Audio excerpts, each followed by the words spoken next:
there, Lindsay here, the Frugal Crafter. Today I'm going to show you some marker techniques, and I'm going to show you the difference between alcohol-based markers and water-based markers. You can see how they look a little bit different.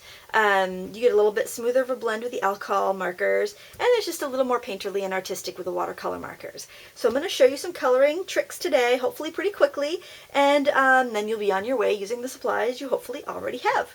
So first I'm going to start off using some alcohol markers, and you can use your Bic markers, your Prismacolors, Copics, Sharpies, Pro markers, whatever you have. I'm just going to grab these Copics that I had because they all blend really well. I'm using R08 for my darkest, YR07 for my medium color, and YR04 for my lightest. And I like to blend it out on the margin of my stamped image just to make sure it blends before I get going. Now, a lot of people like to start with the medium color or the lightest color when they color, but I find when you do that you need to have more markers. So what I found to be the easiest way to blend is to start with my darkest color. So I'm going to go in with my R08 and add some very dark reddish orangey red to this picture here.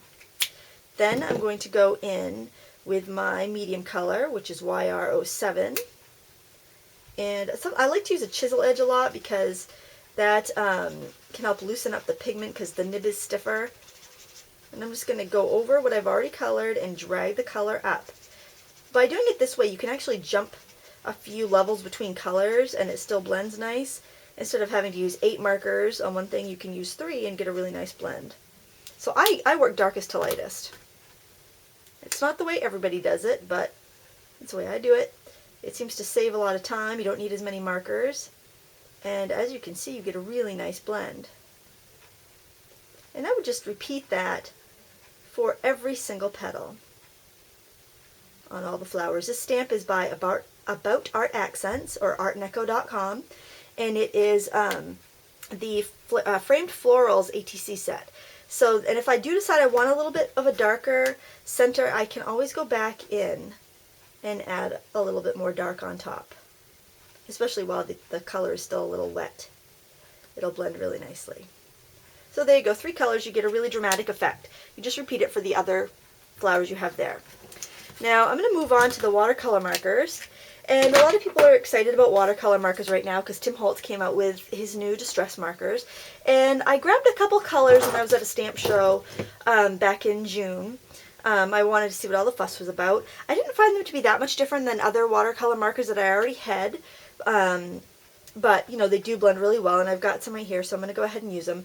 So if you're using watercolor markers, my first tip would be to use watercolor paper.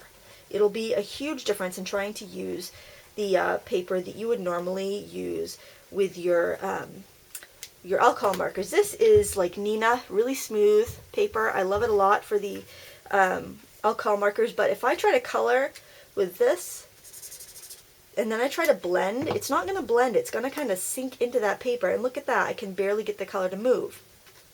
But if I do that here on this watercolor paper, look at that, it just lifts right up and moves around. Watercolor paper has sizing in it, and it kind of lets the ink sit on the top of the paper, and then you're able to slide it around with a damp brush. You could use a brush dipped in water. I've had this water brush for years, made by the company Niji. I think Tim Holtz probably has one. So if you don't have one, they're not that expensive. But you can see how that blends out really well. You can go back in. I like to go on dry paper with the watercolor pens because they do tend to, well, I'll show you. If I go over this, it's going to be harder to blend that color that I just put on top of the wet paper. But I could leave it like that, but if I go in to blend it, it's not going to blend quite as easily as if it was on the dry. It'll blend a little bit, but you run the risk of pilling the paper. So I like to go dry, get all my stuff colored in, and then go out and blend it. And that's how you work with the watercolor. Now if you decide you want to do a background, the thing I do like, if you're working on watercolor paper, you can kind of just throw in a little color. You don't even have to be too precise. And then you can grab your watercolor. I'm just going to wipe my brush off. You clean these water brushes by squeezing out a little ink and then brushing it off until it runs clear. And then I could just kind of go in and move this color around. It's going to move around just like, you know, your watercolor paint would. So it's very easy to play with. So there you go, 2 different styles of coloring with markers. Neither of them is difficult. Use what you have, see if that works before you go out and buy new stuff.